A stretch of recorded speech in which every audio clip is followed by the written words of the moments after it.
les scientifiques ont trouvé l'explication, voici ce qu'on ressent juste avant de mourir. Que ressentons-nous juste avant de mourir? Voilà une question qui taraude l'esprit de plusieurs d'entre nous et à laquelle nous ne trouvons toujours pas la réponse. Certes, les propos des personnes ayant expérimenté la mort imminente nous donnent un petit aperçu de ce que l'on peut ressentir, mais sans preuve scientifique à l'appui. Pour résoudre ce mystère, une équipe de scientifiques américains a essayé d'expliquer ce phénomène en le comparant aux sentiments éprouvés quand on regarde un film d'horreur. Beaucoup de recherches scientifiques se sont intéressées à connaître ce qui se passe dans le corps et dans l'esprit quand la mort approche, mais jusqu'à aujourd'hui, ce sujet reste un grand mystère pour beaucoup d'entre nous. Un groupe de chercheurs américains de l'American Chemical Society a voulu explorer cette zone d'ombre de notre cerveau et ont conclu que les sentiments ressentis juste avant de mourir sont similaires à ceux éprouvés quand on regarde un film d'horreur. Ils ont, plus précisément, donné l'exemple d'une scène où une victime est poursuivie par un meurtrier et ont affirmé que les spectateurs peuvent s'identifier à celle-ci et ainsi ressentir la même chose. D'après les chercheurs, la peur s'active de la même façon et l'adrénaline monte. Autrement dit, les sentiments et les réactions des spectateurs ne seront pas différentes des phases par lesquelles passent les victimes dans un film d'horreur. Mais que se passe-t-il dans notre corps quand on a peur? D'après les scientifiques, la peur est une réponse cognitive et sensorielle qui nous avise que nous sommes en danger et nous prépare à réagir, courir, s'enfuir.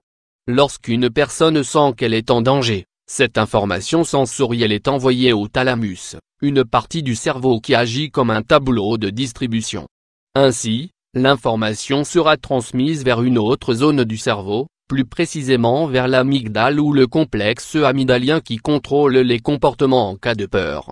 Ensuite, elle sera redirigée vers la substance grise périaqueducale, qui est impliquée dans la douleur ainsi que les comportements de défense, et va provoquer un effet de surprise chez la personne, puis vers l'hypothalamus qui va déclencher la réponse de combat ou de fuite.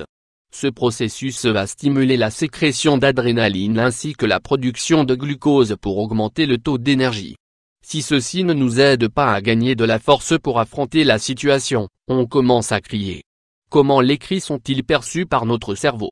Avant tout, il faut savoir que les cris ne sont pas traités dans la même zone du cerveau chargée de la parole.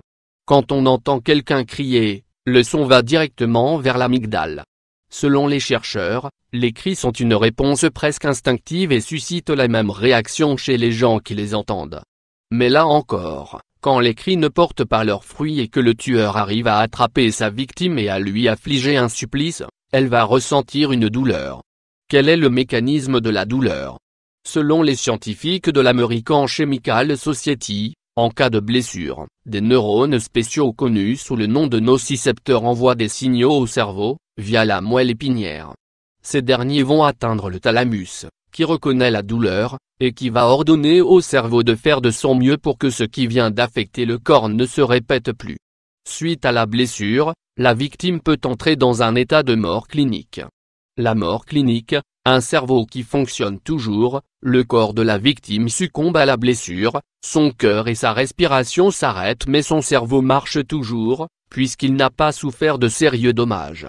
Selon les scientifiques, des recherches ont démontré que le cerveau entre dans un état d'activité neutre qui peut normalement être associé à un état de conscience.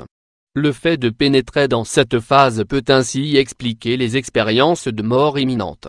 Les études ont soutenu cette hypothèse, mais les scientifiques ignorent jusqu'à maintenant pourquoi le cerveau entre dans cet état ou ce qu'il signifie. La mort biologique, la phase finale, quand le cerveau de la victime arrête de fonctionner, on parle alors de mort biologique, qui est considérée comme la phase finale par les scientifiques.